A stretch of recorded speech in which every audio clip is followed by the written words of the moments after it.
Hello friends, welcome back on apex classes digital platform. मैं शीतल शर्मा, आपकी history educator, apex classes के digital platform पे आपका हार्दिक स्वागत करती हूँ। आज हम पढ़ेंगे 4th लेसन का नया टॉपिक जिसका नाम है Maharana Kumbha. Most important question है। लेसन शुरू करने से पहले मेरे योद्धाओं से मुझे एक ही रिक्वेस्ट है कि जल्दी से जल्दी अपने फ्रेंड्स को, अपने परिचितों को जल्दी से इस वीडियो का लिंक शेयर कर दीजिए और ज़्यादा से ज़्यादा इस लाइव क्लास के साथ में उन्हें जुड़ने का मौका दीजिए, ताकि ये इस क्लास का मजा, इस क्लास का फायदा अधिक से अधिक लोग इसको ले सके। तो हमारा आज का टॉपिक है महाराणा कुंभा, जिसका शासनकाल है 1433 ईस्वी से 1468 ईस्वी। इस युद्ध के मैदान के लिए, अपने अस्त्र शस्त्रों को चमकाने के लिए एक रणनीति बना लीजिए। आपको ध्यान होना चाहिए, ये जो लेसन है ये मल्टी टैलेंटेड लेसन है। मल्टी टैलेंट का मतलब क्या हो गया कि ये पर्टिकुलर आपका 12th क्लास में ही नहीं, 12th क्लास के आगे भी, जैसे मान लो आप प्री बीएड का पीटीटी का एग्जाम देते हैं, इसके अलावा रीट के जो विद्यार्थी उनके लिए, यानी हर कंपटीशन लेवल में जहां राजस्थान का इतिहास आपके सिलेबस में है उसमें ये लेसन आपका मोस्ट इंपोर्टेंट लेसन बनता है। इसलिए ज़्यादा से ज़्यादा इस लिंक को शेयर करें और अधिक से अधिक लाइव क्लास में जुड़ें। आज का हमारा टॉपिक है महाराणा कुंभा। महाराणा कुंभा का सबसे पहले पढ़ेंगे हम परिचय और उसकी प्रारंभिक कठिनाइयां। परिचय में क्या देखते हैं सबसे पहले कि कुंभा के पिता का नाम क्या था? मोकल। उसकी माता का नाम क्या था? सौभाग्य देवी। मोकल और सौभाग्य देवी का पुत्र कौन था? महाराणा कुंभा। महाराणा मोकल जो था वह कहाँ का शासक था? मेवाड़ का। कहाँ का शासक था? मेवाड़ का शासक था ये। कुंभा कहाँ का शासक है? कुंभा है मेवाड़ का शासक। तो मेवाड़ के शासक महाराणा मोकल की मृत्यु के बाद 1433 ईस्वी में मेवाड़ की गद्दी पर कौन बैठा? महाराणा कुंभा। ओके, मेवाड़ का इतिहास बहुत ही गौरवपूर्ण इतिहास है, लंबा इतिहास है। इसमें लगभग 3 पीढ़ियों के बारे में हम पढ़ेंगे इसी लेसन में। ओके, तो महाराणा कुंभा का परिचय में आपको सिर्फ यही चीज ध्यान रखनी है। नेक्स्ट अपने पूछा जाता है उसकी प्रारंभिक कठिनाइयां। जिस समय 1433 ईस्वी में महाराणा कुंभा मेवाड़ की गद्दी पर बैठा, उस समय उसके सामने सबसे बड़ी समस्या, पहली समस्या कौन सी थी? अपने पिता मोकल की हत्या का बदला लेना। उसकी सबसे पहली कठिनाई अपने पिता मोकल की हत्या का बदला लेना। अब यहां पर प्रश्न उठता है कि मोकल की हत्या किसके द्वारा की गई? मोकल की हत्या का बदला लेना। अब मोकल की हत्या जो है वह किसके द्वारा की गई? थोड़ा सा हम बैक में चलते हैं इनके पीढ़ी दर पीढ़ी में। सबसे पहला नाम याद रखना आपको, राणा क्षेत्र सिंह। राणा क्षेत्र सिंह के बाद राणा लाखा।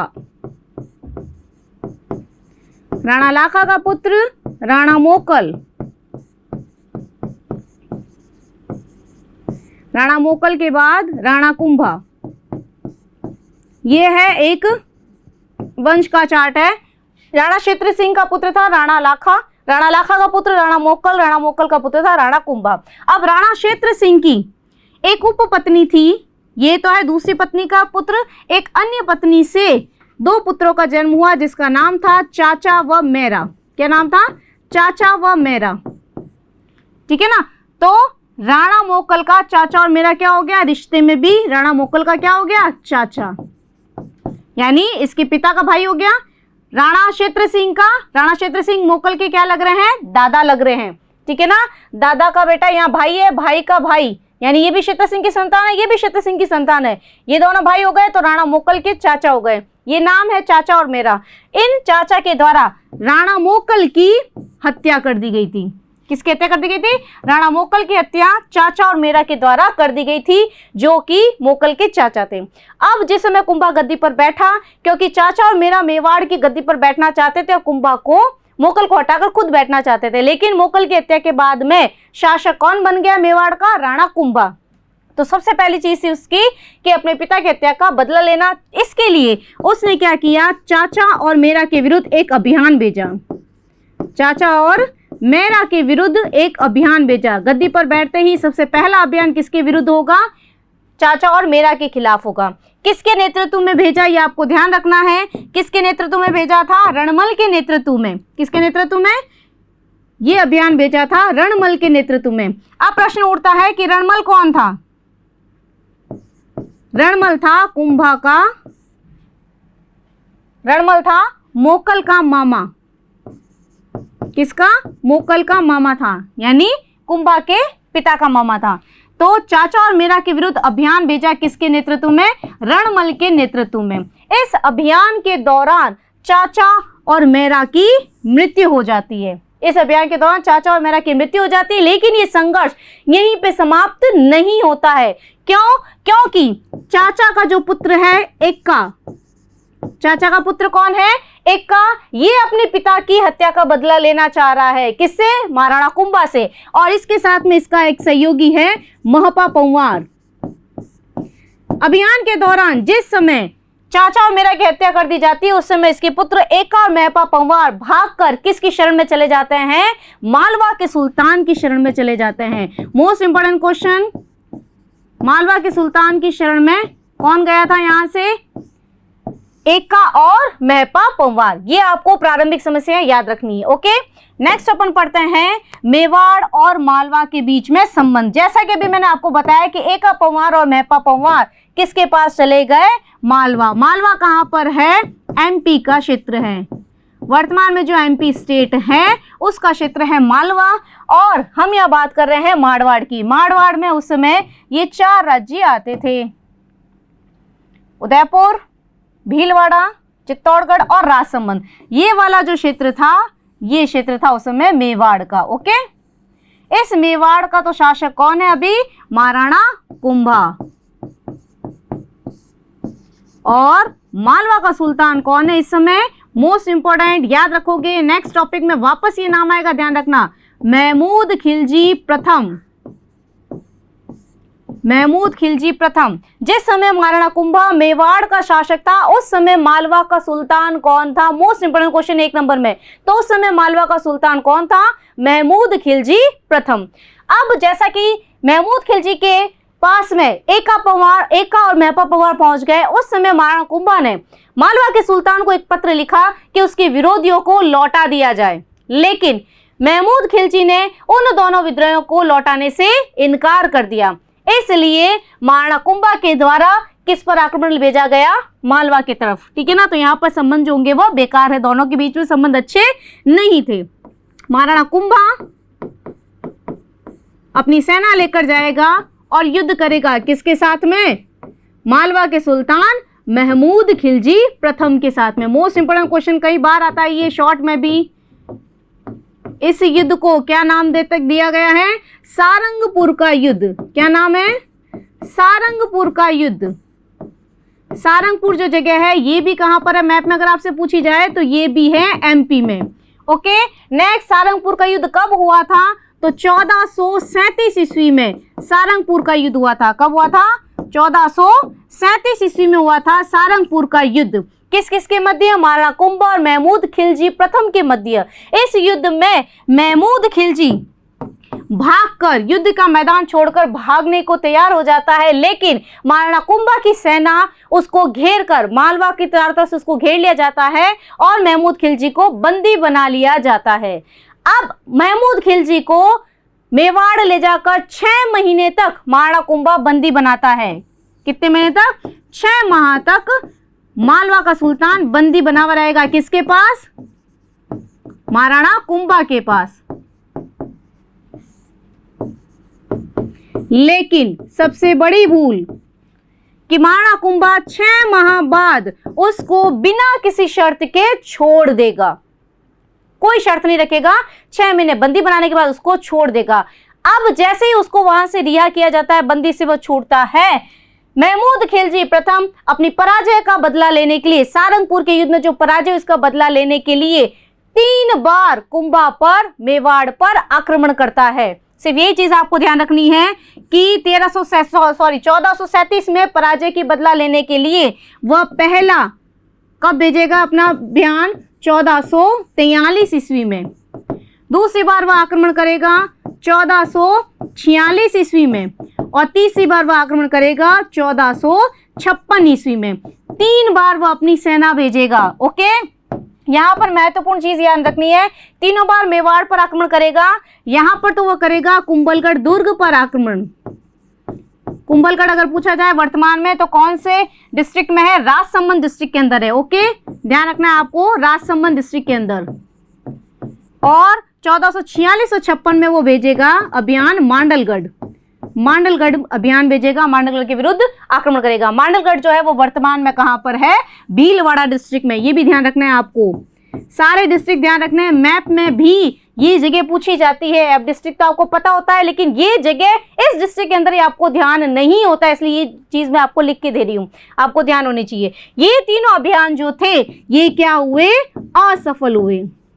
ये तीनों अभियान क्या हुए, असफल हुए। यानी तीनों अभियानों में किसकी पराजय हुई, महमूद खिलजी की पराजय हुई और महाराणा कुंभा इन तीनों ही अभियान के दौरान विजित हो गया। ओके, नेक्स्ट अपन पढ़ते हैं मेवाड़ और गुजरात के साथ में संबंध। अब मेवाड़ के एक तरफ तो यहाँ पर संबंध किसके साथ बिगड़ा था, मालवा के साथ में संबंध बिगड़ गया। अब दूसरी तरफ कौन सा है अपना यहाँ पर राज्य, गुजरात। अब यहाँ पर दोनों ही तरफ कुंभा के शत्रु हैं। अब गुजरात और मेवाड़ के बीच में संबंध का जो बिगड़ने की कारण था वह था नागौर। क्या था, नागौर। नागौर कहाँ है, मैप में देखिए आप, ये है जोधपुर के पास वाला एरिया, ये है नागौर। नागौर मुद्दा कैसे बना, क्या था कि नागौर का शासक कौन था, फिरोज खान। ध्यान से सुनेंगे, नागौर का शासक कौन था, फिरोज खान। फिरोज खान की मृत्यु के बाद उसका पुत्र शम्स खान नागौर की गद्दी पर बैठा। शम्स खान नागौर की गद्दी पर बैठा, लेकिन जैसे ही शम्स खान नागौर की गद्दी पर बैठा, फिरोज खान का जो छोटा भाई था मुजाहिद खान, कौन था, मुजाहिद खान, छोटा भाई है किसका, फिरोज खान का छोटा भाई है। मुजाहिद खान शम्स खान पर आक्रमण करता है, इसको गद्दी से हटा देता है और खुद शासक बन जाता है। कहाँ का, नागौर का। अब शम्स खान यहां से भागकर किसकी शरण में जाएगा, मेवाड़ की शरण में जाएगा। किसकी शरण में, मेवाड़ की शरण में। किसके पास गया सहायता के लिए कि भाई मुझे वापस नागौर का शासक बनाया जाए, तो किससे सहायता मांगी, महाराणा कुंभा से।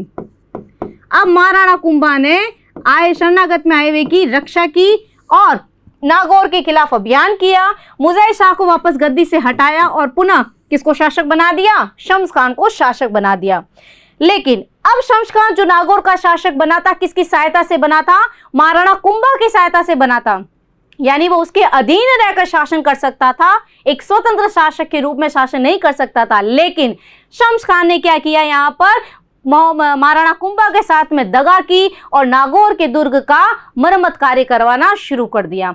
जब महाराणा कुंभा को इस बात का पता चला तो वह नाराज होकर किस पर आक्रमण करने पहुंचा, शम्स खान पर। यह बात है 1456 ईस्वी की। ओके, 1456 ईस्वी में कुंभा पुनः आक्रमण करने पहुंचा, किसके पास, शम्स खान पर आक्रमण करने पहुंचा। इस समय शम्स खान कुंभा के आक्रमण से भयभीत होकर वहां से भाग गया और अब शम्स खान किसके पास शरण के लिए गया, गुजरात के शासक के पास। किसके पास, गुजरात के सुल्तान के पास। कौन है गुजरात का सुल्तान इस समय, इस समय गुजरात का सुल्तान है कुतुबुद्दीन।